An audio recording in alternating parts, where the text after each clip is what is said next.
नमस्कार, स्वागत है आप सभी का मध्य प्रदेश और छत्तीसगढ़ की खबरों में। मैं आपके साथ निकिता कश्यप। बुलेटिन की शुरुआत करते हैं इस वक्त की हेडलाइंस के साथ। भीड़ में ऊर्जा मंत्री प्रद्युम्न सिंह तोमर से मिली महिलाएं, बिजली समस्या को लेकर की शिकायत। मंत्री ने बिजली अधिकारियों को समस्या के निराकरण करने के दिए निर्देश। इंदौर में गौरव दिवस पर स्वच्छता अभियान को लेकर बैठक। शहर में चलेगा विशेष स्वच्छता का अभियान। शहर के सभी नागरिक होंगे स्वच्छता अभियान में शामिल।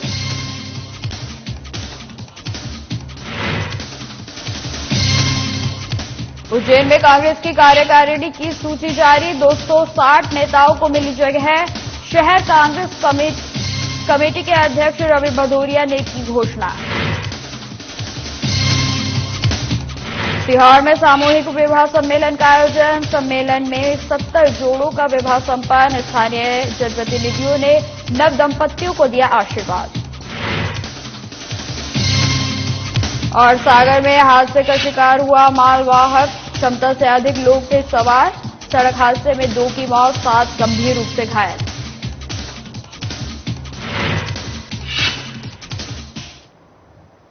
बुलेटिन की शुरुआत करते हैं। भीड़ में अघोषित बिजली कटौती को लेकर महिलाओं ने ऊर्जा मंत्री प्रद्युम्न सिंह तोमर से शिकायत की है। आपको बता दें, उत्तर प्रदेश मैनपुरी जिले से माधवराव सिंधिया के आवरण से ऊर्जा मंत्री प्रद्युम्न सिंह तोमर भीड़ लौट रहे थे। इसी दौरान भीड़ की महिलाओं ने मंत्री से मुलाकात करके बिजली कटौती को लेकर शिकायत की। वहीं मंत्री ने बिजली अधिकारियों को मौके पर बुलाकर समस्याओं को लेकर बातचीत की और समस्या के निराकरण करने के निर्देश भी दिए।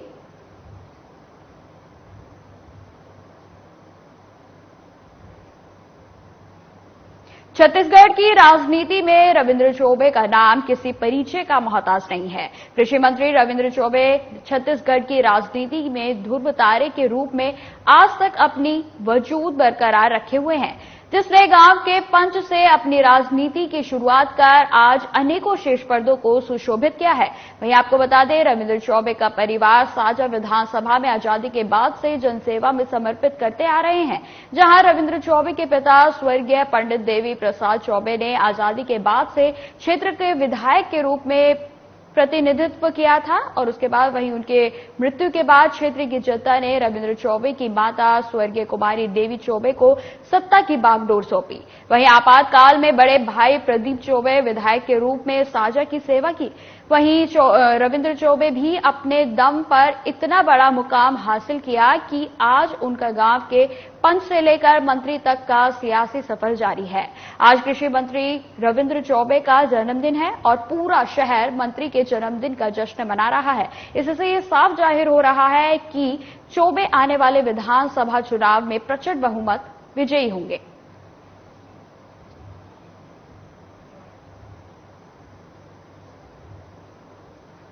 उज्जैन में शहर कांग्रेस कमेटी के अध्यक्ष रवि भदौरिया ने शहर कांग्रेस कार्यकारिणी की जम्बो सूची को जारी कर दिया है, जिसमें 260 नेताओं को जगह मिली है, जिन्हें संगठन द्वारा आगामी विधानसभा चुनाव को देखते हुए महत्वपूर्ण जिम्मेदारियां सौंपी जाएंगी, जिससे मध्य प्रदेश के कांग्रेस की सरकार और कमलनाथ मुख्यमंत्री बन सके। वहीं चुनावी घोषणा पत्र का जिक्र करते हुए शहर अध्यक्ष ने बताया कि प्रदेश में कांग्रेस की सरकार बनने पर 500 रुपए के सिलेंडर और प्रत्येक नारी को 500 रुपए प्रति माह देने के अलावा प्रतिमाह 100 यूनिट बिजली फ्री और 200 यूनिट बिजली हाफ में दी जाएगी।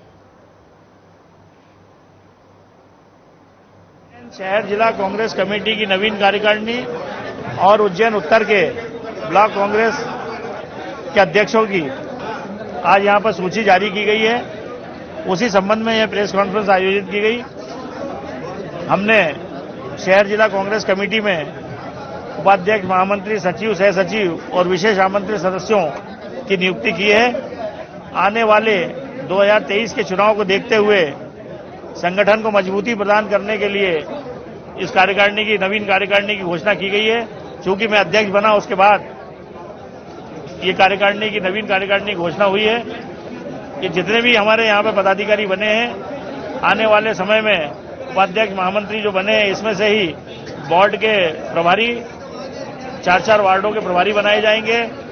नारी जो योजना चल रही है कमलनाथ जी की, नारी सम्मान योजना, उसमें भी प्रत्येक ब्लॉक में प्रभारी बनाए जाएंगे। वार्ड स्तर पर, बूथ स्तर पर भी हम काम करने जा रहे हैं। इंदौर प्रेस क्लब में प्रेस वार्ता कर अखिल भारतीय कांग्रेस कमेटी के राष्ट्रीय सचिव संचार विभाग के वैभव वालिया ने बीजेपी को मोदी सरकार पर जमकर निशाना साधा है। आपको बता दें कि इस दौरान उन्होंने बीजेपी की केंद्र सरकार को जमकर आड़े हाथों लिया और 9 साल को लेकर उन्होंने 9 सवाल भी किए। वालिया ने कहा कि प्रधानमंत्री नरेंद्र मोदी के कार्यकाल में महंगाई, बेरोजगारी आसमान छू रही है। अमीर और अमीर हो रहा है और गरीब और भी गरीब हो रहा है। ऐसा क्यों है प्रधानमंत्री मोदी जी? इसी तरह उन्होंने कृषि और किसान, भ्रष्टाचार और मित्रवाद, चीन और राष्ट्रीय सुरक्षा समेत कई सवाल केंद्र पर किए हैं। इस दौरान यूथ कांग्रेस के अध्यक्ष विक्रांत भूरिया, इंदौर जिला कांग्रेस अध्यक्ष सदाशिव यादव सहित कई नेतागण मौजूद रहे। साल होने पे आज इंदौर में कांग्रेस पार्टी की तरफ से हमने पत्रकार वार्ता करके सरकार से 9 सवाल उठाए हैं। ये सवाल हमने उठाए हैं अर्थव्यवस्था के ऊपर कि देश में जितनी महंगाई है, आपने कहा था बहुत हुई महंगाई की मार, लेकिन आप अपने वादों को भूल गए और आज महंगाई अपने चरम सीमा पे है। ऐसा क्यों है मोदी जी? हमने कहा है कि आपने कहा था कि हाँ, हर वर्ष आप 2 करोड़ रोजगार देंगे, लेकिन देश का युवा मारा मारा फिर रहा है, मध्य प्रदेश का युवा भी मारा मारा फिर रहा है। एक अदनी सी नौकरी के लिए पीएचडी तक की डिग्री धारक युवा अप्लाई करने के लिए मजबूर हैं। ऐसा क्यों है मोदी जी? आपने कहा था किसानों की आय आप 2022 तक दोगुनी करेंगे, लेकिन आज भी किसान बेहाल है और आंदोलनकारी किसानों को काले कृषि कानूनों के नेगोशिएशन के दौरान आपने जो वादे किए थे वो तक आपने पूरे नहीं किए। ऐसा क्यों है मोदी जी? आपने कहा था बहुत हुई भ्रष्टाचार की मार, अब की बार इसकी सरकार उसकी सरकार, लेकिन आपने ये आज तक इस देश को नहीं बताया कि अडानी आपके मित्र की फर्जी कंपनियों में 20,000 करोड़ रुपए की। इंदौर में गौरव दिवस के अवसर पर समस्त नागरिक 28 मई यानी आज रविवार को स्वच्छता अभियान में शामिल होंगे। आपको बता दें, स्वच्छता अभियान और गौरव दिवस को लेकर इंदौर महापौर ने सिटी बस ऑफिस कार्यालय में विशेष बैठक आयोजित की और होने वाले दोनों ही आयोजनों के संबंध में जानकारी दी। महापौर पुष्य मित्र भार्गव ने बताया कि इंदौर की स्वच्छता ही इंदौर का गौरव है और इंदौर गौरव दिवस के अवसर पर शहर के विभिन्न क्षेत्रों में शहर के जनप्रतिनिधि, विभिन्न संगठन, जागरूक नागरिक और स्वच्छता कार्य में सदा सहयोग करने वाले संगठन के पदाधिकारी एक साथ अपने अपने वार्ड और क्षेत्रों में विशेष स्वच्छता का अभियान चलाएंगे। स्वच्छता हमारा गौरव और इंदौर की स्वच्छता में इंदौर की जनता की सहभागिता सबसे ज्यादा है और उसको अभियान के रूप में, श्रम परिहार के रूप में अपनी गली, मोहल्ले, मंदिर, घाटों की सफाई में हर आदमी जुड़े, इसका ये अभियान है। इंदौर गौरव दिवस के आयोजन के उपलक्ष्य में इंदौर के सभी प्रबुद्ध नागरिकों की, व्यावसायिक संगठनों की, शैक्षिक जगत से, पत्रकारिता से जुड़े लोगों के साथ बैठकर विचार किया। भव्य दिव्य रूप से ये मनाया जाए। 31 को हम सब अपने घरों पर दीपक लगाएं, रंगोली बनाएं, शाम को बड़े उत्सव में सबकी सहभागिता हो।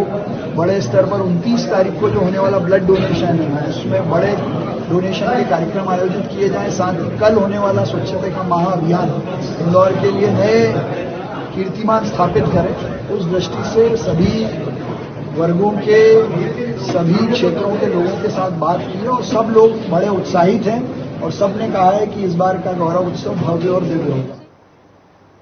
सीहोर में मुख्यमंत्री कन्या विवाह निकाय योजना के तहत टाउन हॉल सीहोर में सामूहिक विवाह सम्मेलन का आयोजन किया गया। सामूहिक विवाह सम्मेलन में 70 जोड़ों का विवाह संपन्न हुआ। इस दौरान 61 जोड़ों का विवाह और 9 जोड़ों का निकाह कराया गया। आपको बता दें, सामूहिक विवाह समारोह में सीहोर विधायक सुदेश राय, बीजेपी जिला अध्यक्ष रवि मालविया, नगर पालिका अध्यक्ष प्रिंस राठौर सहित अनेक स्थानीय जनप्रतिनिधि मौजूद रहे और इस अवसर पर जनप्रतिनिधियों ने भावी जीवन में प्रवेश के लिए नव दंपतियों को आशीर्वाद और शुभकामनाएं दी। इस अवसर पर नव दंपतियों को 49,000 रुपए का चेक भी प्रदान किया गया। अब खबर बिहार से है, जहां ग्राम पंचायत धूलापुर के ग्राम राशीबेटा गांव के ग्रामीण बिजली की समस्या से बेहद ही परेशान है। राशीबेटा ग्राम में विद्युतीकरण तो हुआ, लेकिन घटिया उपकरण का उपयोग होने के कारण शॉर्ट सर्किट की समस्या यहां होती रहती है, जिससे बिजली कट जाती है। 8 महीने से इस गांव में बिजली नहीं थी। पूरा गांव अंधेरे में डूब रहा था। जिसे लेकर कई बार जिम्मेदार विभाग को अवगत कराया गया। इसके बावजूद भी बिजली सुधार को लेकर किसी प्रकार का कोई कार्रवाई नहीं की गई है, जिसे लेकर बिजली विभाग पर कई सवाल खड़े हो रहे हैं।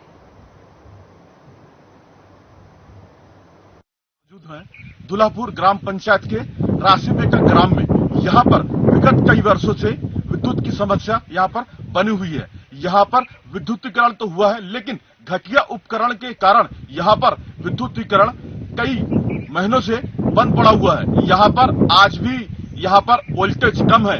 गांव वाले के द्वारा अनेक बार जिम्मेदार विभाग को इस समस्या से अवगत कराया गया है, उसके बावजूद भी यहाँ पर विद्युतीकरण सुचारू रूप से नहीं चल पा रहा है। यहाँ पर विद्युतीकरण कई महीनों से बंद था, लेकिन गांव वालों के द्वारा, जो लोगों के द्वारा यहाँ पर विद्युतीकरण का काम करके यहाँ पर फिलहाल में अभी विद्युतीकरण चालू है, जो बिल्कुल वोल्टेज कम है, जिसमें मोबाइल चार्जिंग होता, बल्ब नहीं जल पाता। यहाँ के छात्र छात्राएं पढ़ाई करने में दिक्कत हो रही है, अंधकार में ग्राम डूबा रहता है।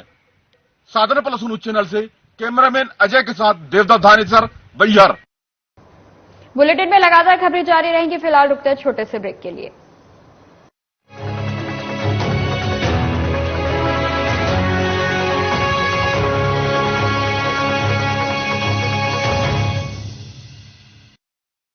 प्रदेश के कृषि मंत्री रविंद्र चौबे जी को जन्मदिवस की हार्दिक बधाई एवं शुभकामनाएं।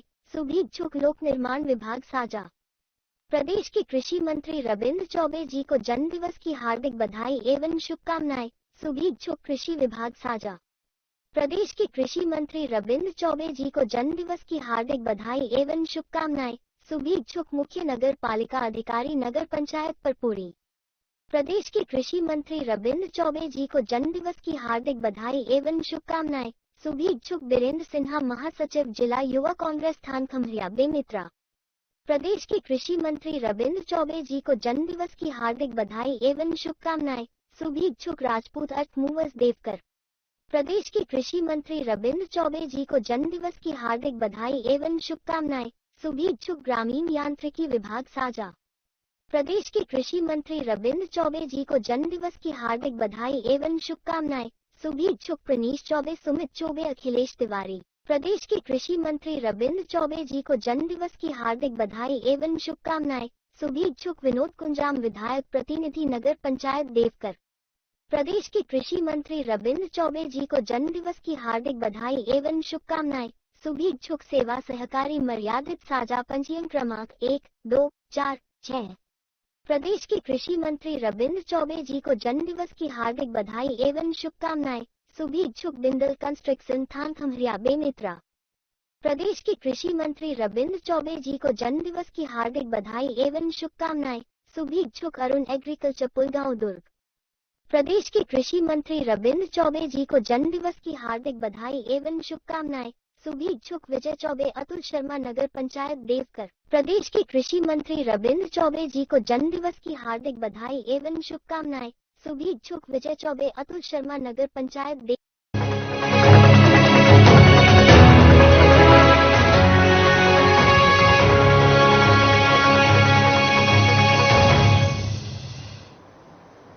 ब्रेक के बाद स्वागत है आपका। बढ़ते हैं खबरों की ओर। जगदलपुर शहर के हाट कचोरा क्षेत्र की निवासी दुर्गा की जीवन यात्रा किसी फिल्मी कहानी से कम नहीं है। दरअसल दुर्गा के जन्म के बाद उसकी मां की मृत्यु हो गई, जिसके बाद दुर्गा के पिता ने भी उससे मुंह मोड़ लिया। ऐसे में मोहल्ले वालों ने मिलकर दुर्गा की परवरिश की और उसे पाला पोसा।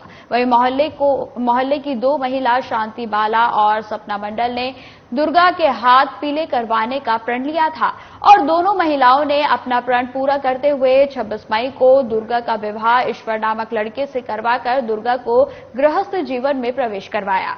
इस बात की जानकारी लगने के बाद जगदलपुर विधायक रेखचंद जैन भी हाट कचोरा स्थित विवाह स्थल पर पहुंचकर नवदंपति को उनके द्वारा आशीर्वाद दिया गया और उनके सुखी जीवन की कामना की गई। साथ ही विधायक रेखचंद जैन ने दुर्गा के विवाह की जिम्मेदारी उठाई और दोनों महिला शांति और सपना को इस नेक कार्य के लिए उनका अभिनंदन किया।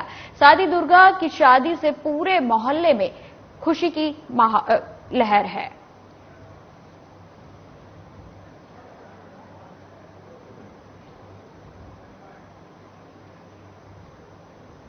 उज्जैन में गंभीर बांध के गहरीकरण का काम शुरू हो गया है। पहले दिन मंत्री और जनप्रतिनिधियों सहित प्रशासनिक अधिकारियों ने प्रतीक स्वरूप काम की शुरुआत की। इसके बाद जन सहयोग से गहरीकरण का काम किया जाएगा। आपको बता दें कि इस बांध का निर्माण साल 1992 में हुआ था, जिसकी भराव क्षमता 2250 MCFT है।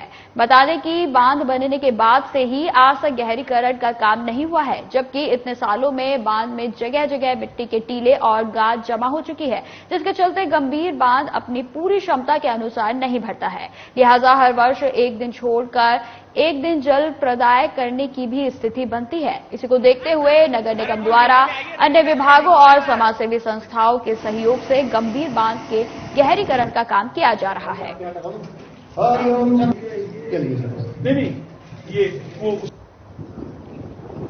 ये हम सबका सौभाग्य है। ये वैसे उज्जैन की क्षिप्रा जी की पूर्ति करने के लिए 1980 से ये गंभीर डैम से उज्जैन पानी जाना शुरू हुआ। पहले कच्चा डैम था, माननीय पटवाजी की सरकार में पक्का डैम बना, जिसके माध्यम से उज्जैन तक पानी जाता रहा। 2009 में माननीय मुख्यमंत्री के नेतृत्व में गहरीकरण का काम चालू हुआ था। उसके बाद आज एक ऐसा अवसर आया जो अमृत काल के माननीय प्रधानमंत्री के आह्वान के आधार पर माननीय मुख्यमंत्री जी ने भी लगातार आह्वान किया कि सभी जितने जल संग्रहण केंद्र हैं उनकी क्षमता बढ़ाई जाए।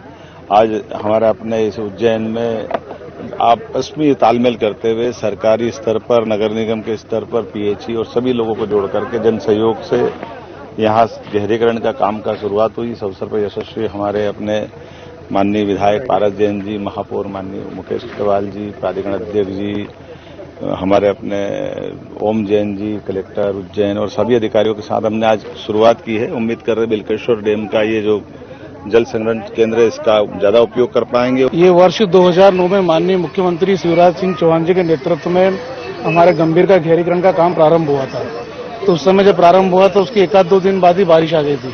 इस कारण से इसका गहरीकरण का काम हो नहीं पाया और हम बहुत विगत वर्षों से आम जन की भी यह भावना थी कि जब बारिश आने के पहले जब पानी कम हो जाता है तब इसका गहरीकरण होना चाहिए। तो तब से हम इसको बार बार विचार भी करते थे। तो अलग अलग लोगों की अलग अलग राय आती थी।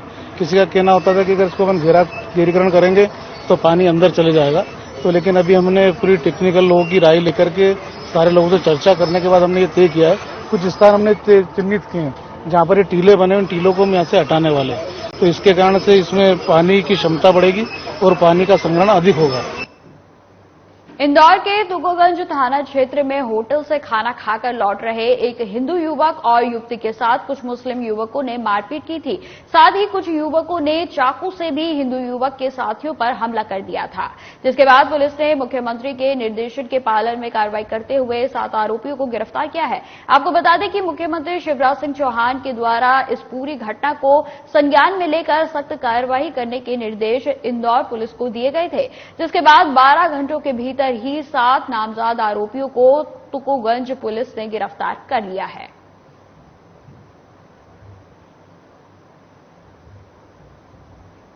गरियाबंद में अवैध रेत खनन को लेकर खनिज विभाग ने बड़ी कार्रवाई की है। आपको बता दें कि चौबे बांधा के पेरी नदी में अवैध रूप से रेत माफियाओं द्वारा रेत उत्खनन का काम किया जा रहा था, जिसकी सूचना पर खनिज विभाग, राजस्व और पुलिस की संयुक्त टीम ने छापेमारी कर मौके से एक चेन माउंटेन मशीन को सील किया है। तो वहीं एक रेत से भरी हाइवा को जब्त कर राजिम पुलिस को सुपुर्द किया गया। कि चौबे बांधा पैरी नदी में रेत का अवैध उत्खनन हो रहा है, तो संयुक्त टीम पुलिस, राजस्व और हमारे खनिज के साथ जो है संयुक्त कार्रवाई का जो है मौके पर Tata Hitachi EX 2200 LC machine को जब्त किए हैं, सील किए हैं और मौके पर एक रेत से भरी हुई वाहन हाइवा जिसको अभी जब्त करके अभी राजिम पुलिस अभिरक्षा। शिवपुरी में 20 पिस्टल और 20 कारतूस बेचने के लिए खानिया धाना आ रहे युवक को रेडी चौराहे पर चेकिंग पॉइंट लगाकर पुलिस ने गिरफ्तार किया है। आपको बता दें, जिले के करेरा कस्बे के निवासी आरोपी गब्बर रजक जयपुर से हथियार लेकर झांसी आया और टैक्सी से खनिया धाना आ रहा था। तभी रेडी चौराहे पर पुलिस ने टैक्सी को रोककर तलाशी ली तो 20 पिस्टल और 20 कारतूस और 2000 रुपए नगद मिले। इन अवैध हथियारों की अनुमानित कीमत तकरीबन 8 लाख रुपए बताई जा रही है। आरोपी गब्बर ने बताया कि जयपुर के भागीरथ शर्मा से हथियार खरीदकर शिवपुरी, अशोकनगर, गुना और ग्वालियर में हथियार सप्लाई करता आ रहा था। पुलिस दोनों आरोपियों भगीरथ शर्मा और गब्बर रजक पर आर्म्स एक्ट के तहत कार्रवाई कर उन्हें जेल भेज दिया गया है। वो उसको ले गया, लाया वहां से एक बदमाश जो है यहाँ का, जो अपने शिवपुरी करने वाला है, करेगा, उसने जो है उनसे यहाँ सप्लाई करने के लिए, यहाँ खपाने के लिए ये 20 पिस्टल वहां से लेके आए और उसको यहाँ पे क्षेत्र में किसी को बेच सकता है। इस प्रकार से जो है हमारी धनेन्द्र रेवलिया इनकी टीम ने बहुत ही अच्छा काम किया, जो मुख्य सूचना के आधार पे वहाँ पे रेडी चौराहे पर उसको गाड़ी को पूरा पकड़ा गया। ये बदमाश जो है झांसी उतरा था ट्रेन से, वहां से टैक्सी कार करके उसको जो अभी इन्फॉर्मेशन दिया है, टैक्सी कार करके यहाँ आ रहा था। अपने वो मेन रास्ता छोड़ के, क्योंकि मेन रास्ते में चेकिंग रहती है, कहीं पकड़ा जाए, वो दूसरी रास्ते से छिप के आ रहा था, जिसको कि थाना प्रभारी ने। खबर शिवपुरी से है, जहां फिजिकल थाना पुलिस ने 4 दिन में लूट का पर्दाफाश करते हुए 4 लुटेरों को गिरफ्तार कर लूटा गया माल भी बरामद कर लिया है। आपको बता दें कि मिली जानकारी के मुताबिक मंगलवार की रात दुकान से घर लौट रहे इशाक मिश्रा को कार सवार 4 अज्ञात बदमाशों ने अगवा कर लूट की वारदात को अंजाम दिया था। पुलिस को मुखबिर से सूचना मिली कि इशाक का पड़ोसी युवक कई दिनों से समर्थ पर नजर रखा हुआ था। पुलिस ने संदेह के आधार पर पड़ोसी प्रियांश कुशवाहा से सख्ती से पूछताछ की तो उसने 3 बाहर के बदमाशों से मिलकर लूट की वारदात करना स्वीकार कर लिया। इस पूरी वारदात के बाद इशाक के फोन से मिले कुछ आपत्तिजनक फोटो के जरिए आरोपी ने इशाक को ब्लैकमेल करने का भी प्रयास किया था। पुलिस ने सभी को गिरफ्तार कर करीब 5 लाख और कार बरामद की है। पुलिस से, इंदौर पुलिस से कंफर्म किया, वहां से कोई पुलिस नहीं आई थी।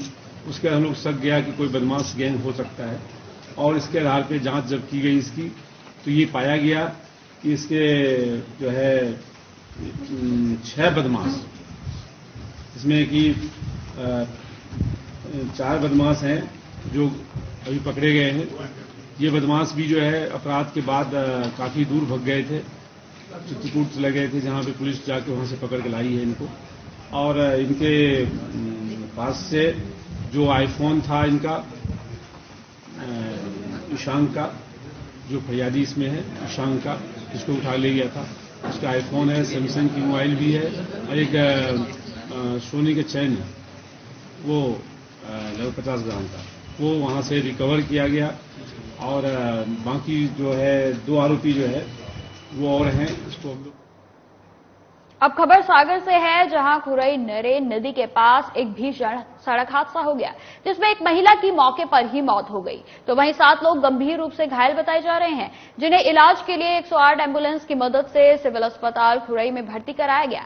जानकारी के अनुसार एक मालवाहक वाहन में ड्राइवर सहित 25 लोग सवार थे, जो खुरई से जरुआ खेड़ा के जंगलों में तेंदुपत्ता तोड़ने जा रहे थे, जहां नरेन नदी के पास वाहन अनियंत्रित होने की वजह से पलट गया और उसमें सवार 2 दर्जन लोग हादसे का शिकार हो गए, जिसमें महिलाएं भी शामिल थी। बताया जा रहा है कि एक महिला की मौके पर ही मौत हो गई और एक महिला ने इलाज के दौरान दम तोड़ दिया, तो वहीं 7 वाहन सवार को गंभीर हालत में सिविल अस्पताल खुरई में भर्ती करवाया गया है। वहीं घटना की जानकारी मध्य प्रदेश के नगरीय प्रशासन मंत्री और खुरई विधानसभा के विधायक भूपेंद्र सिंह को लगी, तो उन्होंने सोशल मीडिया के माध्यम से घटना पर दुख जाहिर करते हुए प्रशासन से सतत संपर्क में रहकर गंभीर रूप से घायलों को सागर मेडिकल कॉलेज रेफर कराया गया।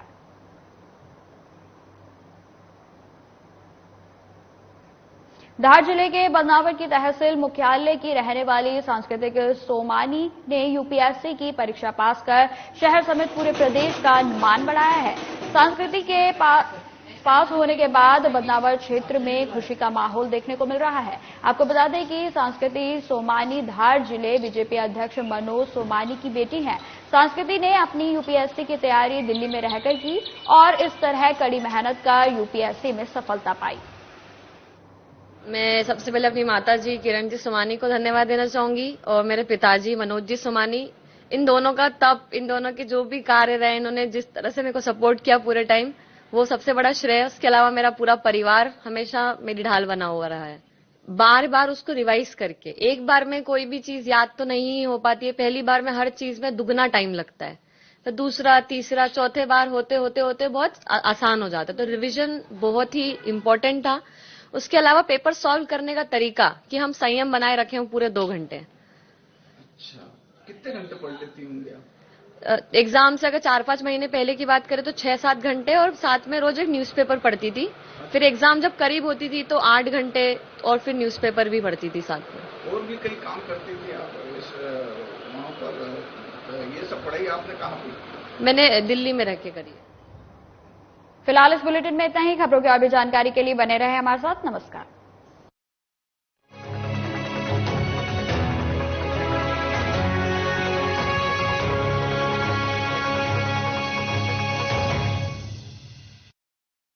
क्या आप